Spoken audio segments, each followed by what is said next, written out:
Welcome to the Festival of Storytellers.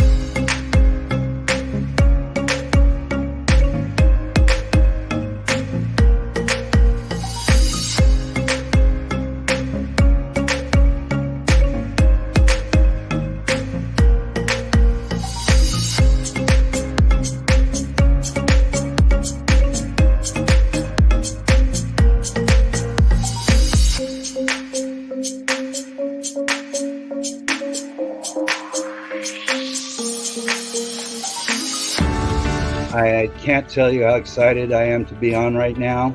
It's been a couple of weeks of excitement getting prepared, and I've done a lot of things in my life, but this has got to be close to the top. Thank you, and Reader's Magnet, and thank you, John, for putting this forth and taking the chance on us authors in presenting this out to the world. I've enjoyed this immensely, Joanne. Ellie.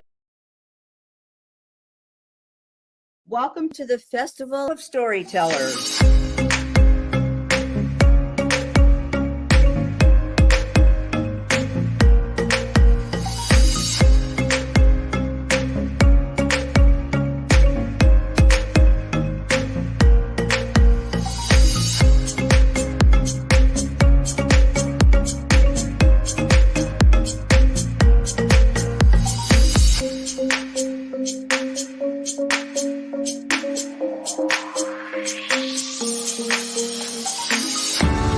I can't tell you how excited I am to be on right now.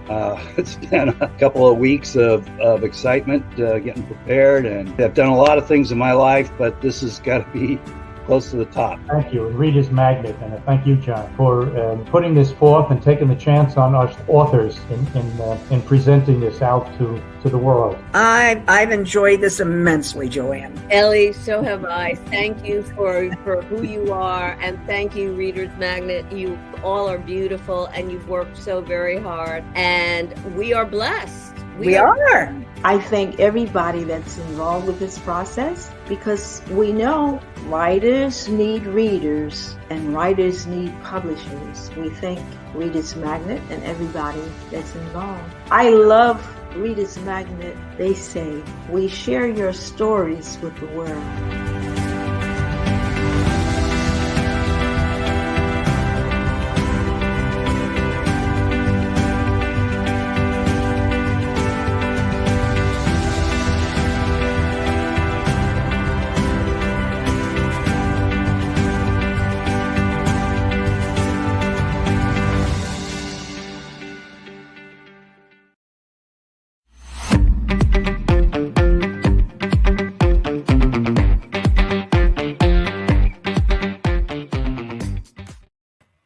Hey there, Festival of Storytellers. We're back tonight in a special treat just for you. I'm going to read some excerpts from things that haven't come out yet. Specifically book number 6, which is currently being edited, so it might be a little rough. And then I'll read a bit that I have from my upcoming mystery series. I've got to start on it. It's not too far along. And then if we have time, I'll read something that I just dug up that I wrote 20 years ago, or started writing 20 years ago, that I might pick up again. So I'm going to be looking at the page all day. So I've got something for you guys to look at while we're here. And let's see. And I'll get started. So the Utgarda series, as I mentioned, is currently 5 books. Number 6 is about to come out. That doesn't have a title yet. It's being edited at this moment, as I said. The Old Man's Request, The Missing Medium, and The Other Realm are all, they are the Utgarda Trilogy, the original 3 books. And then The Hunter in the Shadows and The Worlds I Know make up the Thule Trilogy, which follows the Utgarda Trilogy and rounds out, well, with the addition of book number 6, the Utgarda series. So right now, I'm going to read a bit from Utgarda number 6, as it's currently titled, which, as I said, follows The Hunter in the Shadows and The Worlds I Know.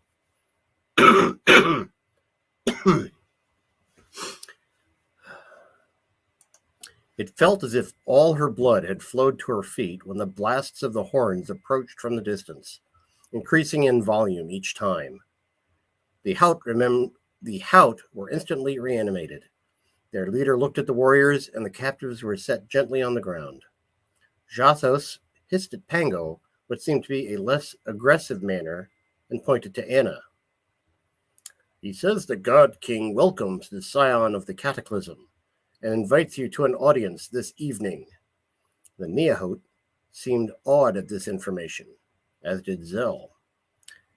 How does he know that you are a descendant of Nygoth? Schleier asked.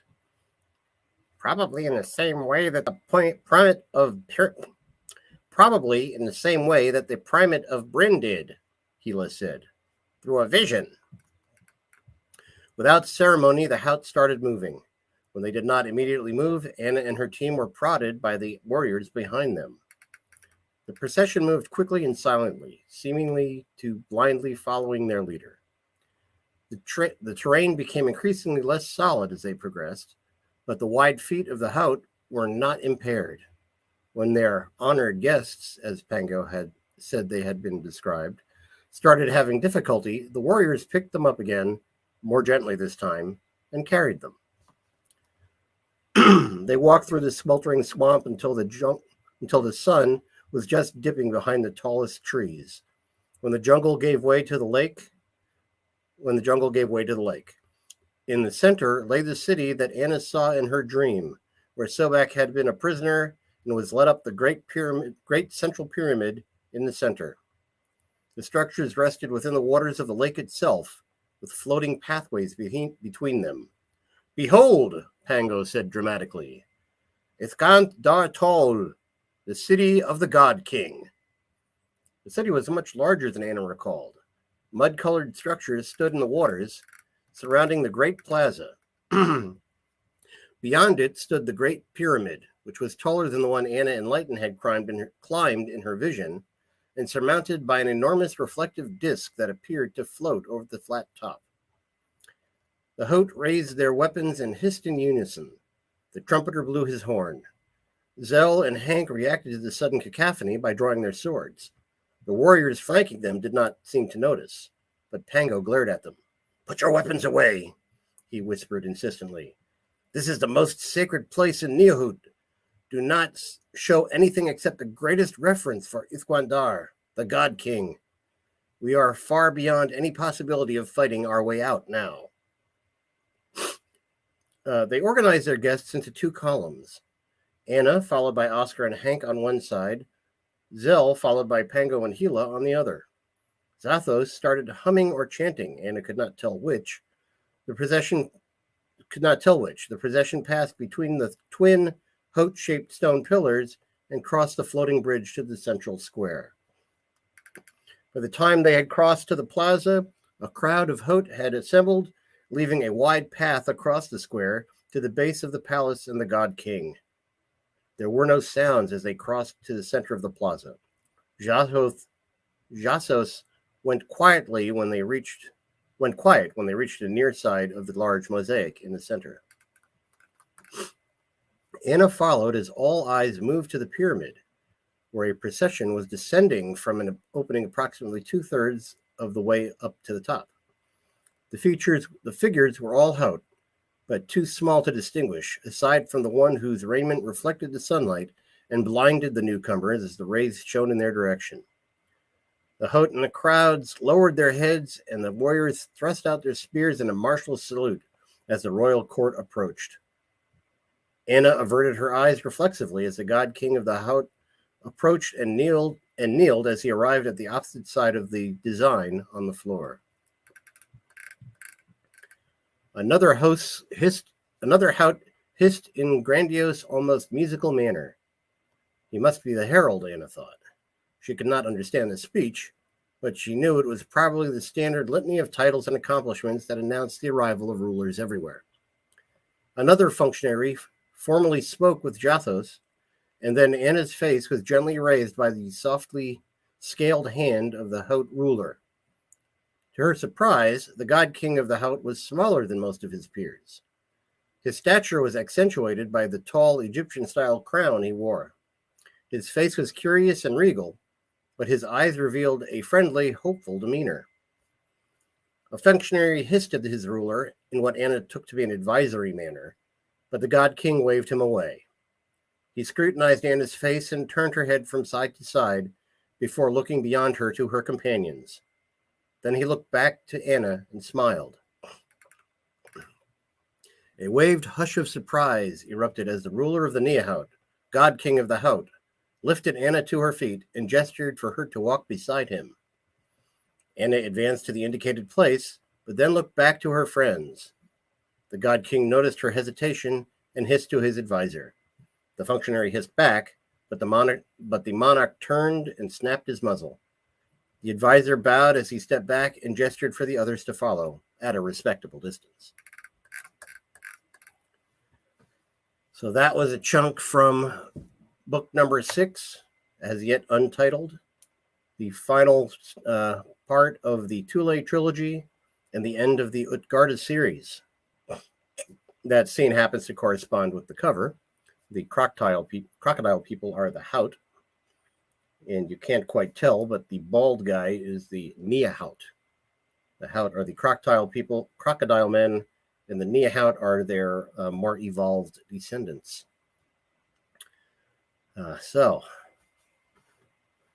next, I have an excerpt from my upcoming detective book. You can see here, I've got the cover art already. They still need a title, but I've got the cover art already. And the image on the right side is the plot. So someone asked me earlier this afternoon about how I keep my plots from getting confused, and I couldn't find this diagram then, but there you have it. You have right in the middle there, right here, it says murder. And these are people directly related to the murder.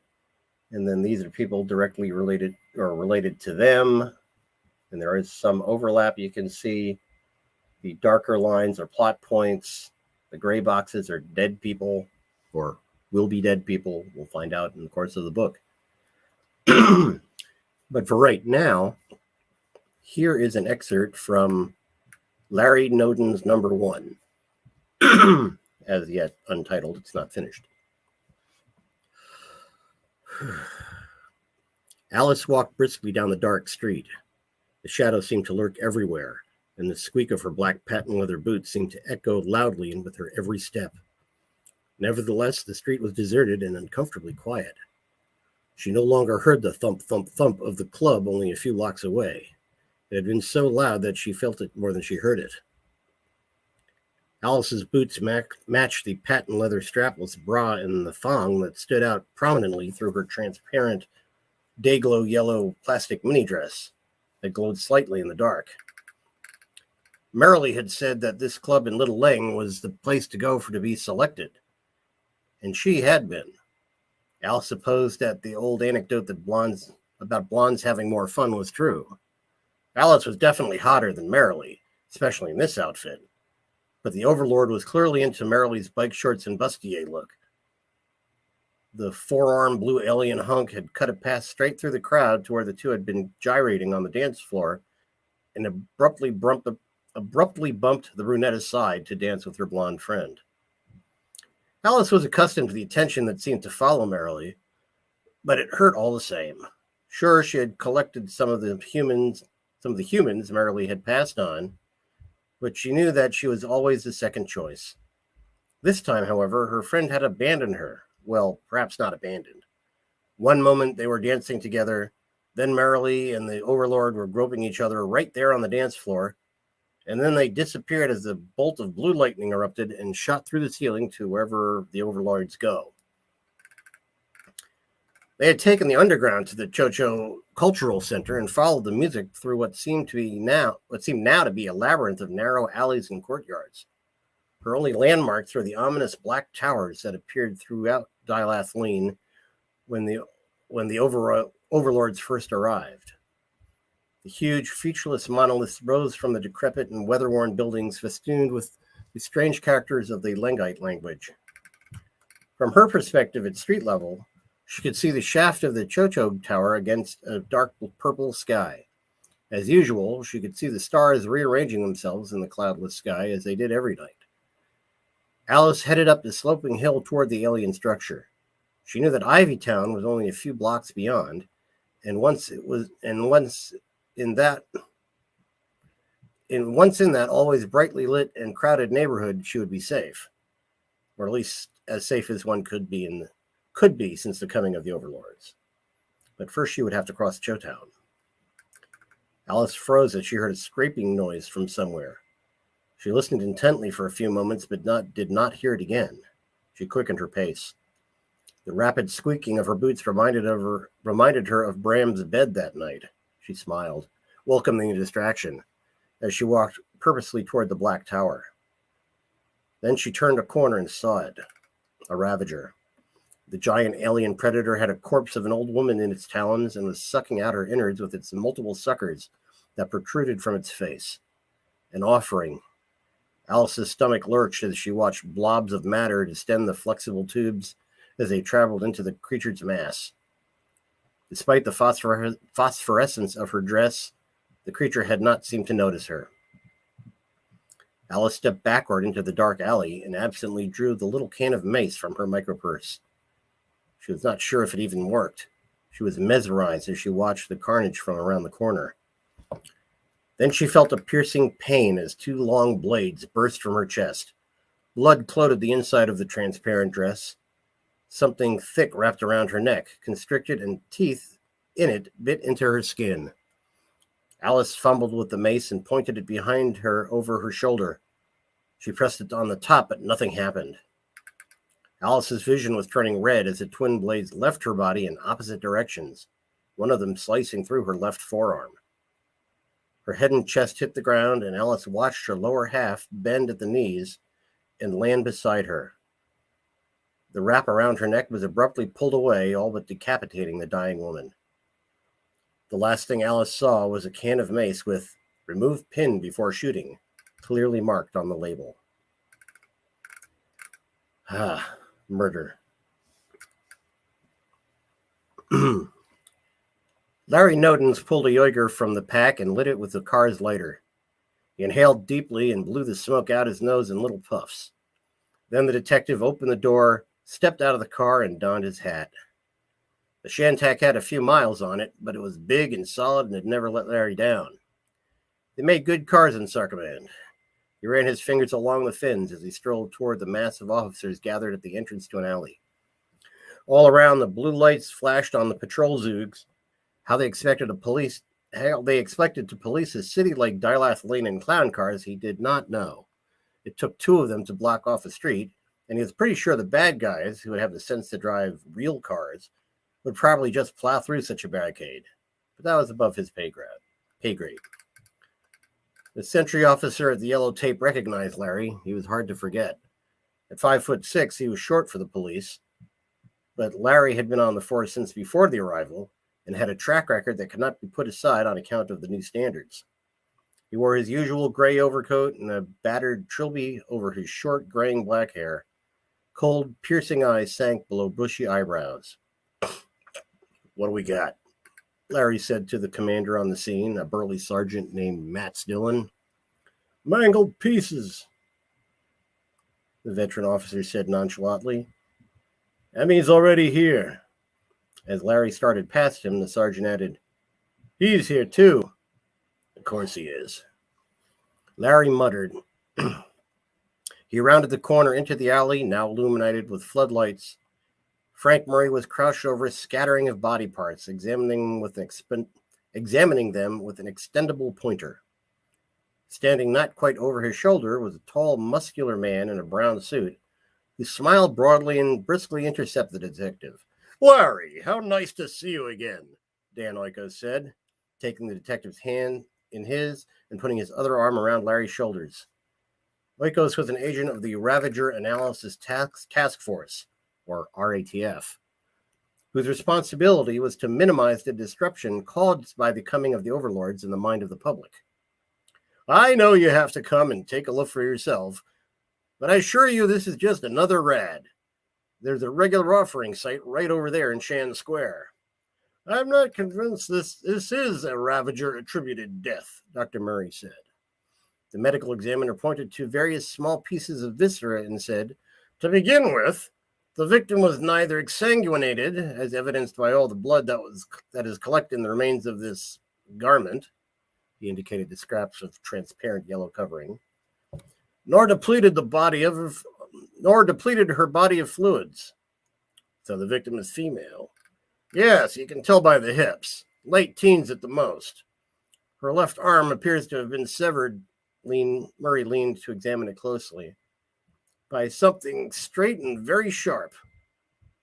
What are your initial conclusions? Oikos asked. It's hard to say, Murray said with a shrug.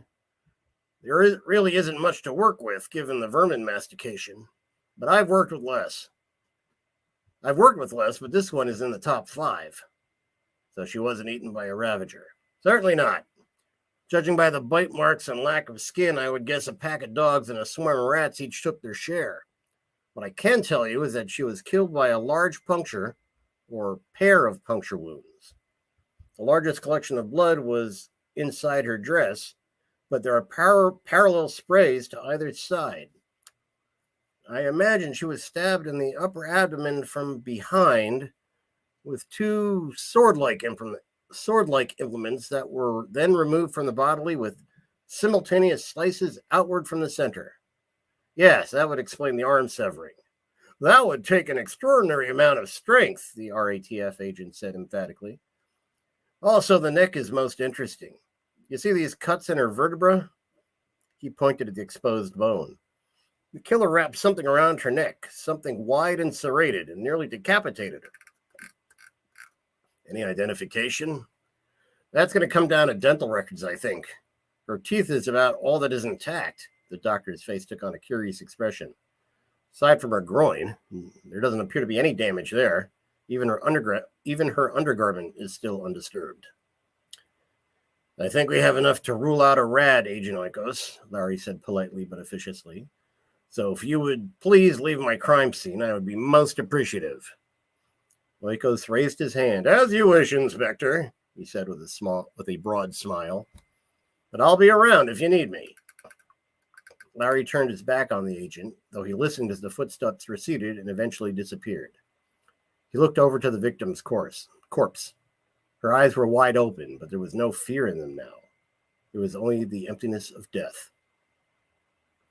She wasn't afraid when she died, so either she knew her attacker or was attacked from behind.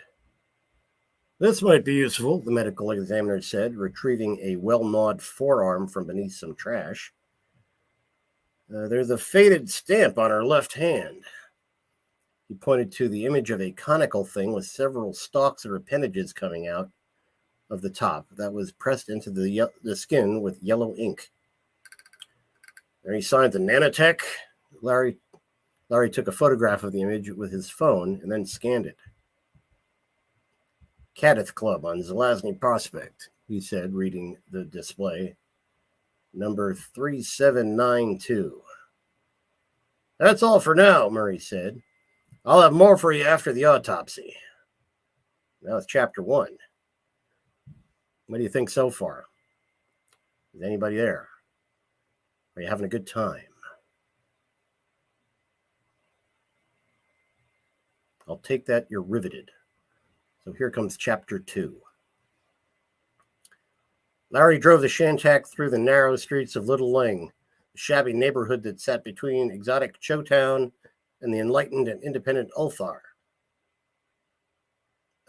Between exotic Chowtown, the enlightened and independent Ulthar, the Oriab Communication and Entertainment District, and cosmopolitan New Dilath, commonly known as Downtown.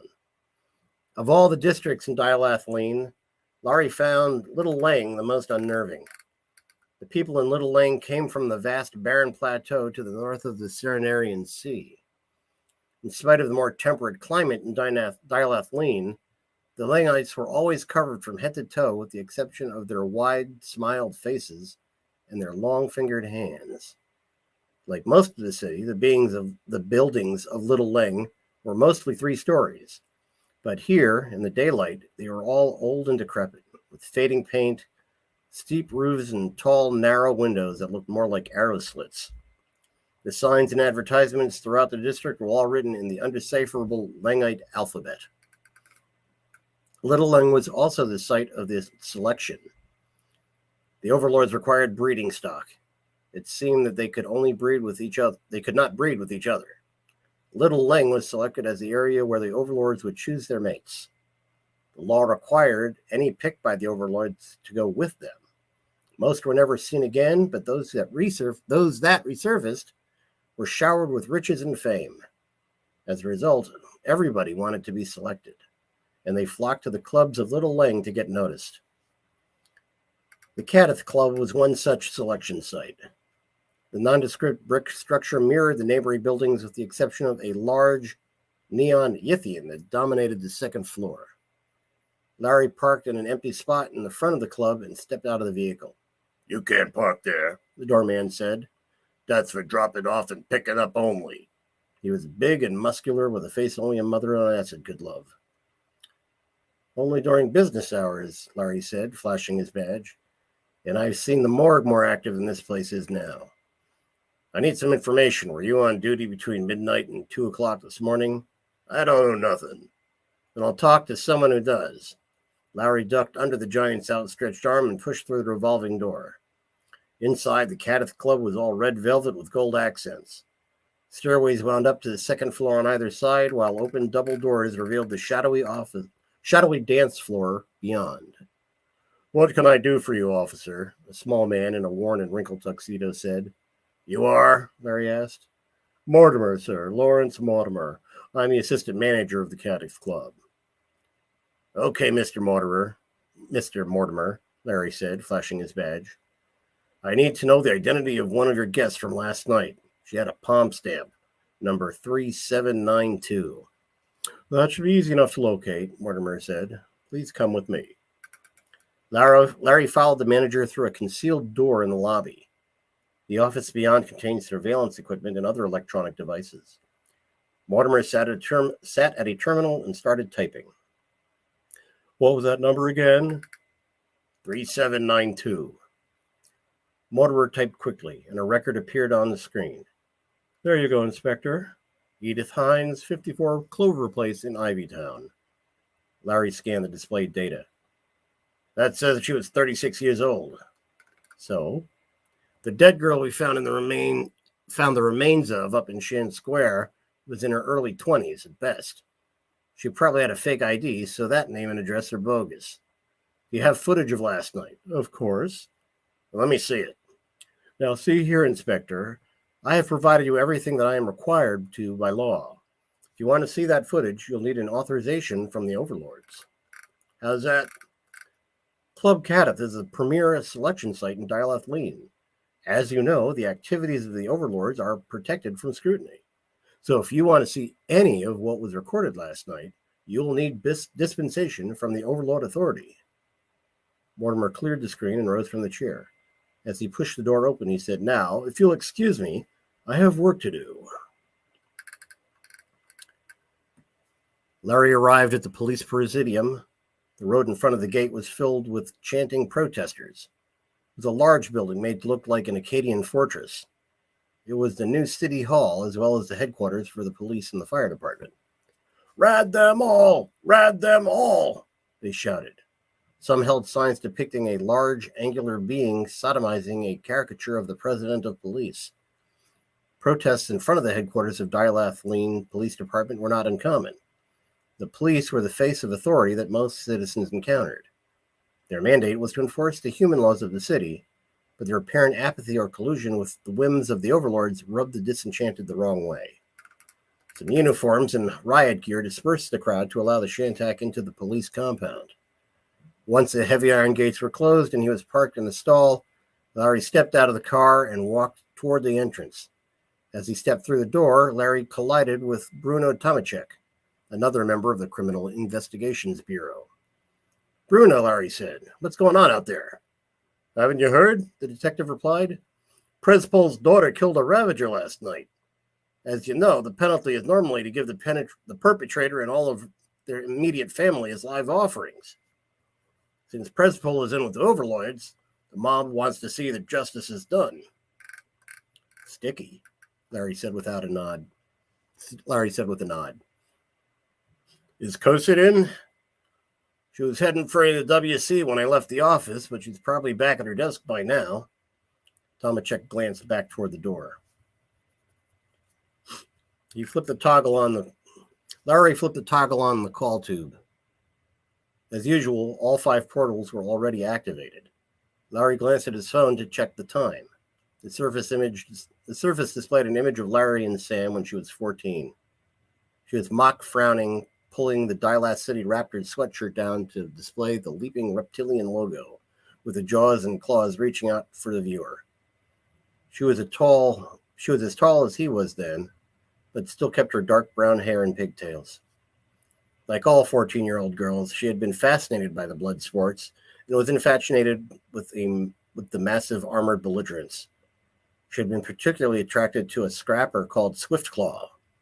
He had all the things young girls go for. Muscles, tattoos, blue piercing eyes. The tube arrived and he stepped in. Chapter 3. Larry knocked on the battered wooden door. Next to it, the sign bore the legend, Commander, Criminal Investigations Division, with Superintendent Pazia Gaunt on a slide-in nameplate beneath it. Enter, a stern female voice said from within. Larry entered. The office was Spartan. The superintendent sat in a plain padded metal chair. A plain metal desk was adorned with only a terminal and a vidcube whose image faced away from a lone guest chair similar to the one at Larry's desk. The neck, arm, wrist, and ankle manacles were locked ominously in the open position, but could be snapped closed remotely. The walls of the office were the institutional pale yellow of all government buildings, augmented by portraits of the Secretary General, the President of the Police, and the Judicial Administrator. Pazia Gaunt was a stout woman in her late 40s. She wore a crisp green double-breasted tunic adorned with ribbons and medals from her many years of service. She was tall, with the angular features and slightly bluish tint to her skin common to the children of overlord matings, a requirement for all higher-level positions within the government. Her hair was cut short and tight. She looked up when Larry entered. He saluted smartly and stood at attention. Detective Inspector Notens, she said officiously. Report. The conversation was being recorded by both hidden and obvious devices all over the small room. Kosid, Larry said, looking straight ahead at the closed blinds behind his supervisor's head. My investigation so far had determined that the body found near Shan Square was not a Ravager-attributed death. I suspect that the killer imitated the attributes of Ravager attacks as depicted in pop vids. Explain, the superintendent said expressionlessly. The victim was eviscerated from behind. 2 sword-like implements were thrust through her chest and exited on either side of her torso. That sounds like the work of a Ravager, the superintendent said in her neutral tone. But the victim was not drained of any bodily fluids or internal organs, and the corpse had been thoroughly picked over by vermin, which do not usually feed on what Ravagers have left behind. What else do you have? The victim had also been strangled with a wide serrated band of some kind that nearly decapitated her and left imprints in her vertebrae. This was unnecessary, as the victim would have died from the chest wounds. I believe it was intended as some kind of signature. What is your next step? The victim's left forearm had been severed from the body. The medical examiner believes it probably happened when the blades were thrust from it. The arm had landed beneath some debris and was in better condition. It has a stamp from the Cadith Club on Zelazny Prospect.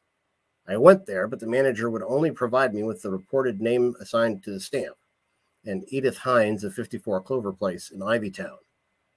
However, the data provided with the name did not match the victim. What do you intend to do now? The club has VidServe that I want to see. If I can get an image from it of the victim, we can identify who she was and go from there. But the club is a selection site, so the management will not allow access to the VidServe without authorization from the Overlord Authority. I'll need an official request for such access from you. Why don't you just ask your minder? The superintendent said with a malign grin. Agent Oikos has connections with the OA. He should be able to arrange access for you. He is probably already authorized. I would rather not have the RATF interfering with my investigation. If I ask Agent Oikos for assistance, he will tag along on all my inquiries and may put up roadblocks. He was already at the scene when I arrived and was all set to call it another rat. I see.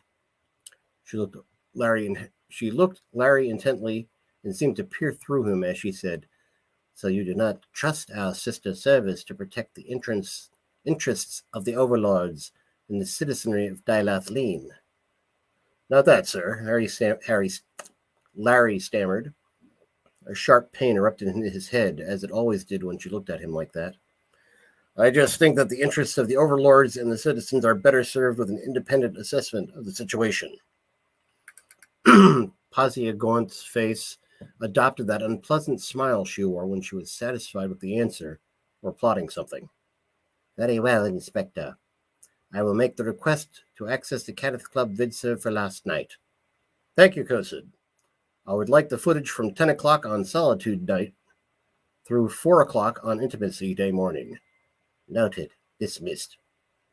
Larry saluted and turned on his heel. As he opened the door, the superintendent said, Leave it open.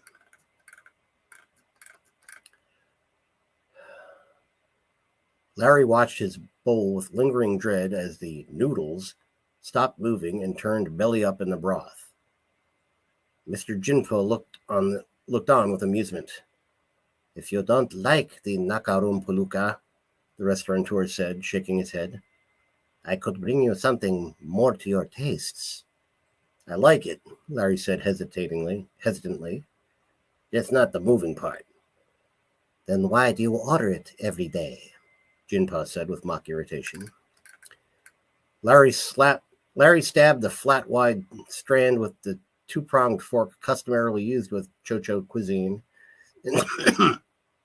and started when the creature lurched as it was impaled. As he rolled it around on the implement, the savory smell of the sauce overcame the detective's reservations, and he stuffed the fork into his mouth with a satisfying slurp. Jinpa patted Larry's shoulder and started to walk away with a smirk when Larry grabbed his hand. He swallowed with a loud gulp and turned to the tall man. Like all of his kind, Jinpa was tall and thin, with a slightly jaundiced complexion. In actuality, he was only slightly taller than Larry, but his long, narrow, vertical features seemed to amplify the illusion of height. He wore a long, thin wrap of greens and browns, whose subdued pattern was mesmerizing if one stared at it long enough. Jinpa, Larry said quietly, what do you know about the happenings in Little Ling? I am Chocho, not Lingite, Jinpa shouted. You think we're all alike? No, Larry said, raising his hands palms out in an apologetic manner. That's not what I meant. It's just that Chotown and Little Lang are right next to each other, so I thought there might be news, gossip about what happens there. Jinpa scrutinized Larry before responding. As you know, Langites do not leave the confines of their district often, and when they do, they don't come here. Why is that? Larry said, slurping down another noodle. They only eat food they prepare themselves. It is said that each family unit makes its own meals, and only eat what they themselves have personally prepared. That is why there are no Lengite restaurants. What do they eat? Larry asked between chews. It was customary in Chocho culture to speak while chewing. I mean, what kinds of food? Not much is said about their diet, the restaurateur said with a shrug. Rumor has it that they eat whatever they can catch, and even each other. He stared into space for a moment. They probably have a lot of meat in them, he mused. I've heard similar stories about Chocho, Larry said with a grin. Look at me, Jinpa said with disgust. There's hardly any meat on my bones. The Chocho are naturally lean, and our muscles are very tight compared to yours. Even if one were to make a meal of one of us, that meal would probably be sparse and stringy. I meant that Chocho eat whatever they can get their hands on. Maybe we do, he said. How did you like your Nakaram Paluka? All right. So that is Larry Noden's, or at least what I have of the first book so far. Does anybody have any questions or comments? I haven't seen anybody out there. I love the premises of your two series. Netflix should adapt them into a series. Well, it's funny you should mention that because there is a screenplay circulating. So, for The Old Man's Request. So, who knows? Maybe something will come of it.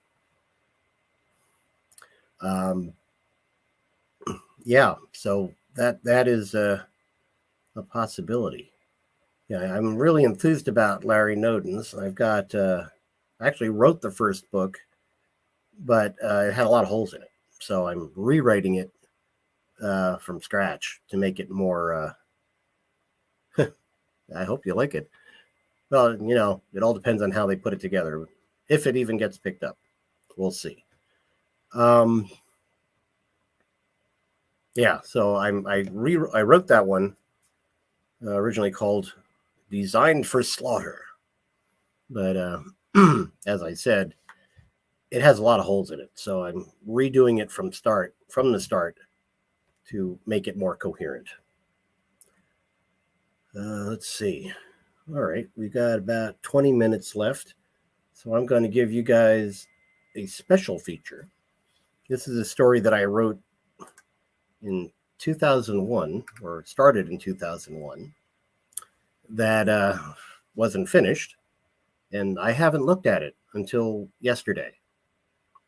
This is called Cold Shoulder. And it's a post-apocalyptic story.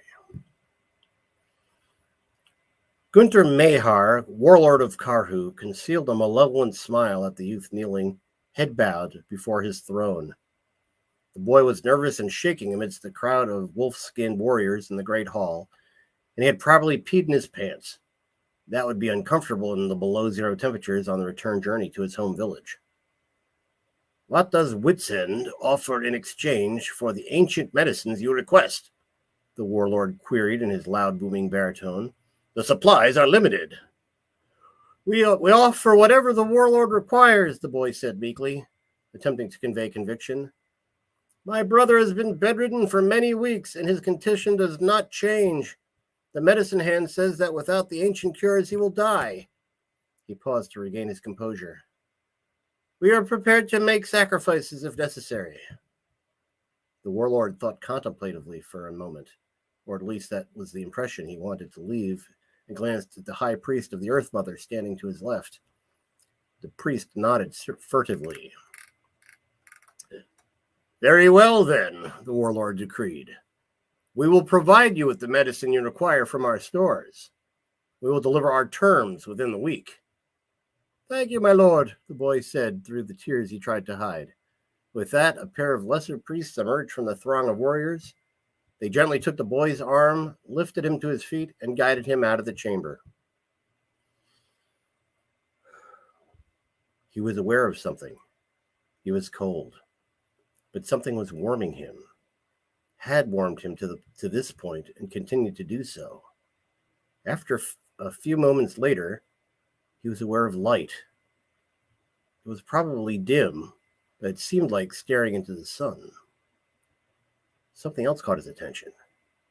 He was moving, shaking from side to side irregularly. He heard a noise as something fell onto the plexiglass window inches above his face. He did not like the shaking or the falling debris. A voice spoke from above his head. There has been a cataclysmic failure of the baseline systems. Manual intervention is required. Stasis suspension procedure in progress. It was a light, pleasant female voice, but the message was disturbing.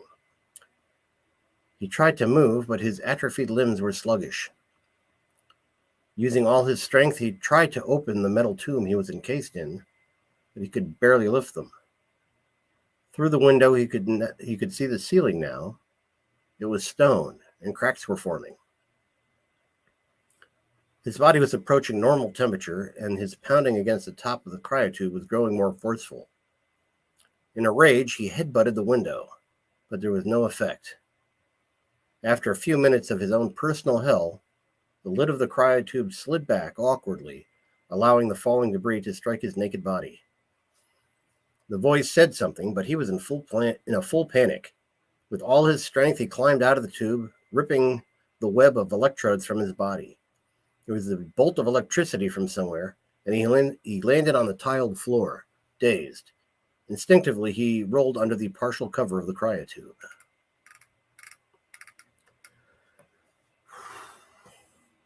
The women of Wits End will satisfy the Earth Mother, Swain Belhurst said casually from his seat on the floor of the warlord's quarters. But the vision was not clear on where the chosen one would come from, only that it would be soon. After the priests had led the boy from the great hall, Gunter Mahar stood and left through a side entrance, followed by the high priest. Beyond that door was a spiral stairway leading down into the bunker proper, a single-file portal that had once been an elevator shaft. The waiting warriors back from the patrols parted to let their leader pass. They climbed down to the first level. At the landing, a warrior sentry snapped to attention with his pony-sized wolf seated by his side. The warlord and the priest took no notice of the display or the similar ones that followed as they passed down the halls to the warlord's office. Belhurst closed the door behind him as the larger man relaxed in a pile of animal skins. Damn the chosen one! With the Earth Mother's help, these girls will further swell our numbers. This alliance with the Wendigo is tenuous at best. Someday the beast will abandon us and we'll all be at the mercy of his walking dead, unless we can defend ourselves. But when the chosen one is found and bears a surviving heir with the Earth Mother's aid, we will be free of the Wendigo and his minions. The prophecy does not say that. It says he will visit his other realms. That means he will come back. And there are plenty of other horrors out there that the Wendigo protects us from. But he will be gone most of the time, Belhurst interjected, and we will be able to spread the Earth Mother's blessing to our neighbors and stretch our borders at the same time, the warlord added with a smile. A few minutes later, the shaking stopped. He was scared. There he was, lying naked in some cave, with no idea of who he was or why he was there. The air was cold, but all he could feel was the nervous sweat streaming from his hair. Looking around, he saw that the tube he was lying partially under was the first in one of 2 rows of 5. Under each tube was a footlocker. He glanced at the locker next to him. It was drab green with no markings except for a horizontal slot. An image appeared in his mind. He had to insert something into the slot. He looked around, but saw nothing that looked like it would fit. On the wall nearest to him was a metal door with no window. Next to it, mounted in the wall, was a video screen. Small words scrolled by rapidly in green, but he was too far away to read them. There has been a catastrophic failure of the baseline systems, the voice echoed through the chamber, still pleasant. Manual intervention is required. An image appeared in his mind. He saw a pretty blonde woman smile before lying down in one of the tubes. See you on the other side, Jeff, she said. It was the next tube over. Probing carefully, he emerged from under the tube and used it to support him as he slowly stood.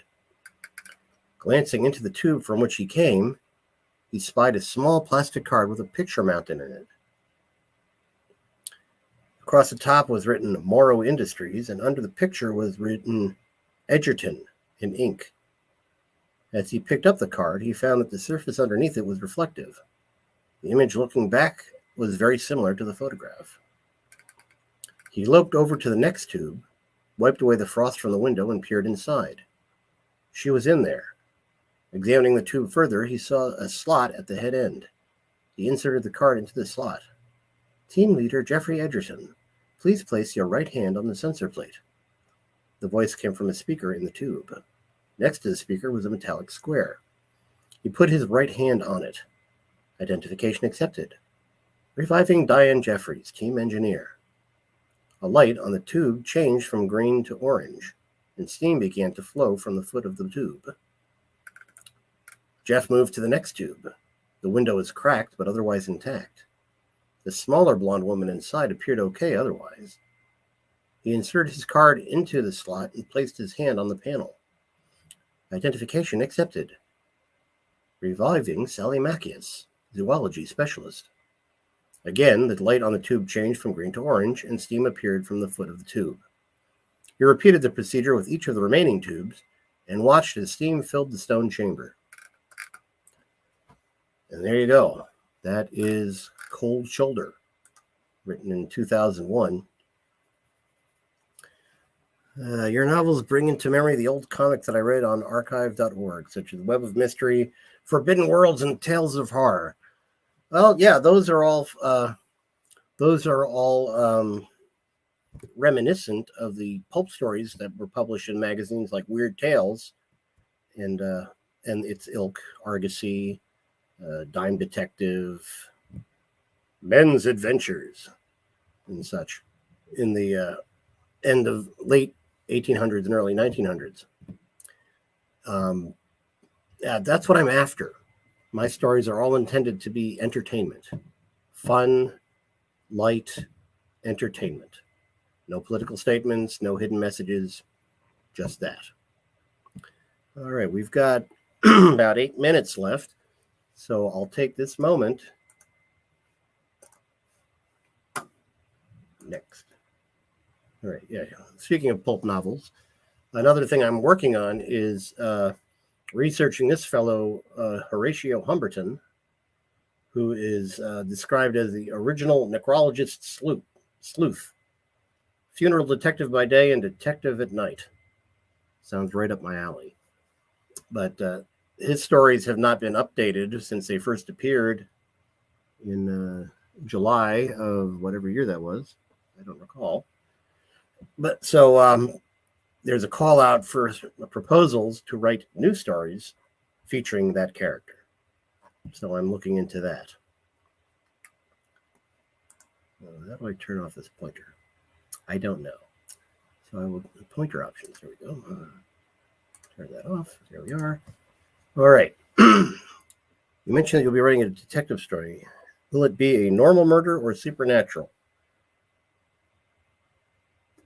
I can't tell you. That would be giving things away. As indicated in the bit I read, they were comparing the corpse to Ravager attacks. The Ravager being that weird alien that the girl saw before she got attacked. So Ravagers are supernatural beings from another dimension, like the Overlords. And Larry's department goes after, or Larry's team is charged with going after crimes that, or murders that are not caused by the Ravagers. So, yes and no. But as I was saying, a lot of my books are based on games, and a lot of people have been asking me about games, role-playing games. So I am running a contest. I'll pick the winner a week from Saturday to run a game on Roll20 for a winner and a few friends. And it can be whatever game we decide. It'll probably be after the first of the year because of the holidays. But the winner will be selected a week from Saturday, the 27th. And if you want to enter, just go to rotf.lol/RPG contest and enter the contest. So far, I've only received one entry, so the odds are pretty good. Also, if you want to read some more of my short stories, which are completely unrelated to my books, you can subscribe to my newsletter, Joab's Irregular Rant. Oh, good. I remember. You were able to download all 3 stories. Good. I fixed those links. Not sure what happened there, but it hadn't been updated in a while. But you can log into joabstieglitz.com/subscribe, and see and download those 3 stories. And I just put up today a media page, which has links to all of the stuff that Reader's Magnet and some other outlets have put out there with me. And you can look at those if you're so inclined at joabstieglitz.com. But the books are available at Amazon and other online retailers, joabstieglitzbooks.com and joabstieglitz.com. So I hope you've enjoyed my coming soon. And we've got 5 more minutes. Does anybody have any questions or comments before we call it a night?